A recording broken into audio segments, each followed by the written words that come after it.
Bon, fait que pour fêter le début de l'hiver, j'étais allé me payer à la traite puis je me suis acheté un beau gros camion de 20 pieds. Penses-tu que c'était une bonne idée ou c'était une mauvaise idée? Bienvenue dans l'épisode 28 de la quête du million où est-ce que chaque semaine je te montre exactement tout ce que je fais jusqu'à temps que j'atteigne mon premier million de dollars. Donc pour cette semaine, on va commencer directement avec tous les revenus qui sont rentrés. Premièrement, on est allé faire un petit contrat de junk removal qui était pas vraiment du junk removal honnêtement. On s'est fait contacter pour aller ramasser un beau divan modulaire chez un client qui était honnêtement en parfait état. On s'est fait payer 80 dollars pour aller ramasser ce divan-là. Après ça, on a fait un autre contrat de junk removal qui nous a rapporté 150 dollars puis c'était seulement 8 chaudières qui étaient remplies de roches puis de choses comme ça. Après ça, pour nos ventes de meubles de cette semaine, premièrement, on a vendu le beau sectionnel en laine de l'inventaire de Nuevo qu'on avait ramassé il y a une couple de semaines. On l'a vendu pour 2250 dollars plus taxes au total cette semaine. Après ça, on a aussi vendu le beau petit sectionnel qu'on a ramassé dans le job de junk removal de cette semaine. Je sais pas si vous vous rappelez, mais on s'était fait payer 80 dollars pour aller ramasser ça puis on l'a revendu pour 980 dollars en plus de ça. Après ça, on a vendu un beau sectionnel en cuir véritable brun pour 700 dollars. Ce sectionnel-là, on l'avait en double, fait qu'on l'a revendu une autre fois cette semaine pour 830 dollars. Dans le fond, celui qui était dans le meilleur état des deux, on l'a vendu un peu plus cher que l'autre, ce qui fait du sens. Après ça, on a vendu un autre sectionnel en cuir véritable brun qu'on avait récupéré à Montréal la semaine passée, puis on l'a vendu pour 800 dollars cette semaine. On a aussi vendu un de nos beaux sectionnels en tissu gris qu'on avait en inventaire pour 550 dollars cette semaine. Puis finalement, on a vendu un des collines de l'inventaire de Nuevo pour 880 dollars cette semaine. Bon, maintenant avec des revenus, il y a toujours des dépenses aussi reliées à ça. Fait qu'on va commencer avec le camion cube qu'on est allé acheter cette semaine. On est allé chercher ce qu'on appelle un crédit bail pour acheter ce camion-là.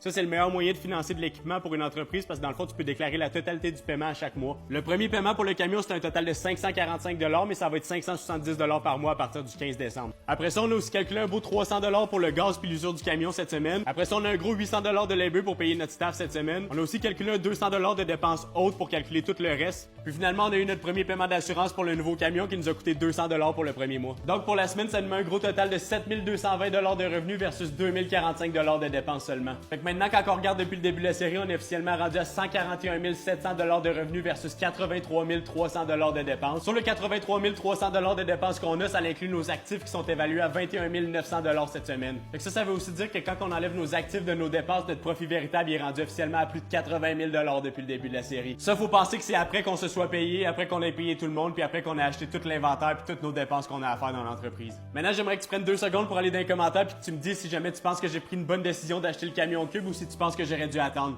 Fait que c'est déjà tout pour l'épisode 28 de la quête du million. On va se voir la semaine prochaine pour l'épisode 29, puis ça va être encore aussi gros que cette semaine.